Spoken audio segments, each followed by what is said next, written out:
अस्सलाम वालेकुम स्टूडेंट्स। आज हम एक पर्टिकुलर एग्जांपल लेके आए हैं।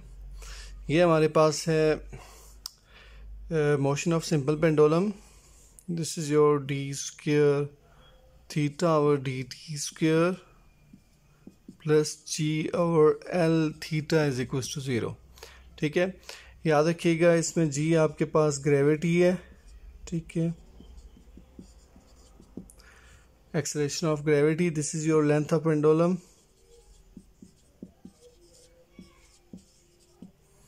क्लियर। और यहाँ जो मैं वैल्यूज़ कंसिडर कर रहा हूँ, चूँकि ग्रेविटी जी की वैल्यू तो फिक्स है हमारे पास, g which is equal to 9.8 metre per second square, और लेंथ में यहाँ पेंडुलम की जो ले रहा हूँ वो 1 मीटर ले रहा हूँ, स्मॉल एल ले रहा हूँ वो 1 मीटर आ गया, क्लियर। और ये हमारे पास दो उसकी कंडीशन आ गई। This is your initial condition theta at 0 which is equal to 0 and theta prime at 0 which is equal to 1, clear. अब इसी इक्वेशन को जब हमने वैल्यूज़ असाइन की हैं जी और एल की, तो देन आपके पास जो एक्सप्रेशन बन गया है वो आ जाएगा, ये अगर आप चेक करें तो बन रहा है D square theta by D t square plus 9.8 theta. और याद रखिएगा हमने ये जो मेथड अप्लाई करना है वो है मॉडिफाइड। ठीक है, जस्ट आयलर नहीं होगा, मॉडिफाइड आयलर मेथड होगा। सबसे पहले हम ऑटोनोमस सिस्टम बनाते हैं। Let d theta by d of t this is equal to g, और ये किसके इक्वल होगा g, f of t theta and g. Second equation आपके पास आ जाएगी d g by d f t this is equal to, अब यहाँ से चेक करेंगे तो ये बनेगा नेगेटिव 9.8 थीटा, और ये आ जाएगा जी ऑफ टी थीटा एंड जी। तो ये स्टूडेंट्स हमारे पास दोनों फंक्शंस आ गए। ठीक है, तो आप पहले से क्लियर है आप लोगों को कि हम पहले आयलर मेथड यूज़ करते हैं, वहाँ से हम आयलर की नेक्स्ट वैल्यूज़ को फाइंड करके हम मॉडिफाइड आयलर में पुट करते हैं, क्लियर। तो जी, तो अगर हम कंडीशंस को देखें तो हमारे पास जो गिवन कंडीशंस हैं उसमें वैल्यूज़ आपके पास बनती हैं यार, your t naught is equal to 0, theta naught is equal to also 0, और z naught which is equal to 1। चूँकि d theta by d f t g के इक्वल है ऑफ कोर्स, तो वो z नॉट बन जाएगा। और स्टेप साइज हम यहाँ पे अपनी मर्ज़ी से 1 ले रहे हैं, क्लियर। ये आपकी चॉइस है, जो मर्ज़ी लें, जिस तरह का प्रॉब्लम है आप वैसे ही लेंगे। स्टेप साइज जितना आप कम लेंगे उतनी एक्यूरेसी ज़्यादा आएगी, क्लियर जी। अब हम आते हैं, सबसे पहले आयलर मेथड यूज़ करते हैं, बाय आयलर मेथड।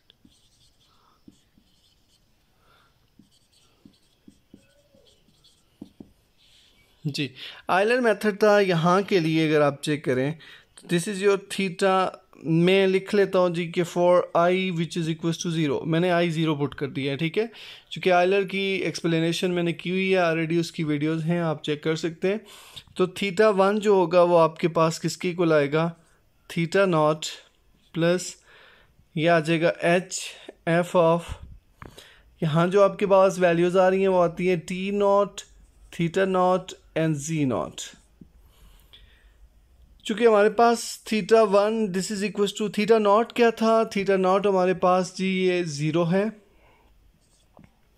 एच चूँकि 1 है, एफ ऑफ 0 0 एंड 1, और एफ फंक्शन जी के इक्वल था और जी की वैल्यू 1 है, सो यहाँ पे थीटा 1 जो है वो किसके इक्वल आ जाएगा, 1 के इक्वल आ जाएगा, क्लियर। अब अगर आप आ जाएं नेक्स्ट की तरफ, तो नेक्स्ट वैल्यू है आपके पास z,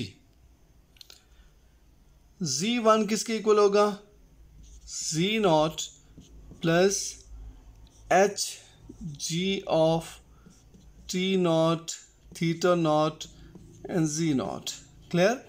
अभी हम आयलर मेथड सॉल्व कर रहे हैं।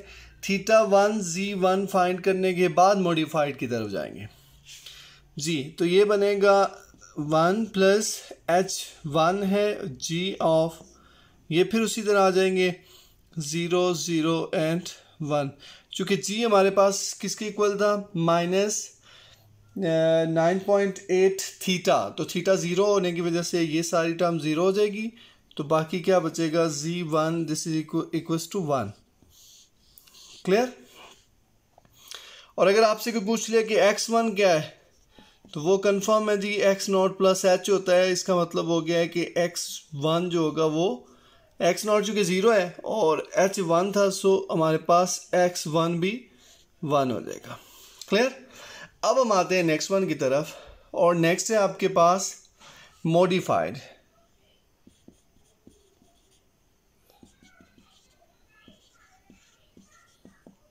Modified Euler method. अब मॉडिफाइड के लिए क्या होता है जी, हमारे पास थीटा पावर, अब मैं यहां भी i इक्वल टू 0 के लिए ले रहा हूं, मॉडिफाई में हम m लिख लेते हैं, ठीक है, पावर में, बाकी वही है theta 0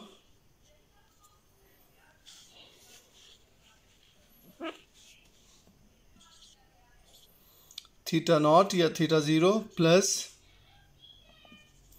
bracket f of t naught theta naught z naught plus f of t1 theta 1 and z1। जी स्टूडेंट्स, ये मैंने बाय मिस्टेक x लिखा है, ये x नहीं था, t, चूँकि हमारे पास x की जगह t यूज़ हो रहा है, ठीक है, सॉरी, ये आप यहाँ पे t कर लीजिएगा, t1, ठीक है, और ये h आ गया और डिवाइड्स बाय 2।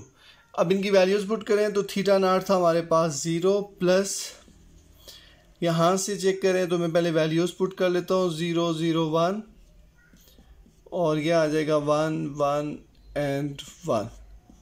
चूँकि h भी 1 है तो लिखने की ज़रूरत नहीं है, तो थीटा 1 आ जाएगा मॉडिफाइड के लिए। यहाँ से आपको मिलेगा जस्ट वैल्यू 1, ठीक है, क्योंकि f आपके पास कौन सी टर्म यूज़ हो रही है, यहाँ पे z यूज़ हो रहा है और z जस्ट 1 है, यहाँ पे भी z 1 है, सो ये भी plus 1 divides by 2 which is equal to 2/2। तो theta 1 of m this is equal to 1। Modified के लिए हमने क्या फाइंड किया है, थीटा 1 की वैल्यू 1। इसी तरह हम नेक्स्ट, चूँकि डिपेंडेंट वेरिएबल दो है हमारे पास, एक थीटा और दूसरा z, अब z को डील करेंगे नाउ। अब आप चेक करेंगे तो हमारे पास आता है जी z of 1 m this is equal to z of naught plus bracket g of t naught theta naught z naught plus g of t1 theta 1 and z1, और साथ ही में ये आप h लिख लीजिएगा, साथ ही में मैं यहाँ बाहर लिख लेता हूँ, divides bye 2। z not basically हमारे पास 1 है, plus g of values put कर लें, नॉट पे चूँकि 0 0 1 था, प्लस g ऑफ 1 1 एंड 1, और h आपके पास 1 divides bye 2, this is 1 plus, और यहाँ से आपके पास क्या मिलेगा, g हमारे पास होता है थीटा, और चूँकि थीटा यहाँ पे है 0, सो इसका मतलब हो गया ये आ जाएगा 0 प्लस, यहाँ पे भी थीटा हमारे पास है जी, इसने वैल्यू दे दी थीटा की 1, और जबकि इक्वेशन में थीटा आपके पास था g किसके इक्वल था, नेगेटिव 9.8 थीटा, थीटा 1 पुट करने से तो आपके पास मिलेगा नेगेटिव 9.8 मिल जाएगा, ठीक है।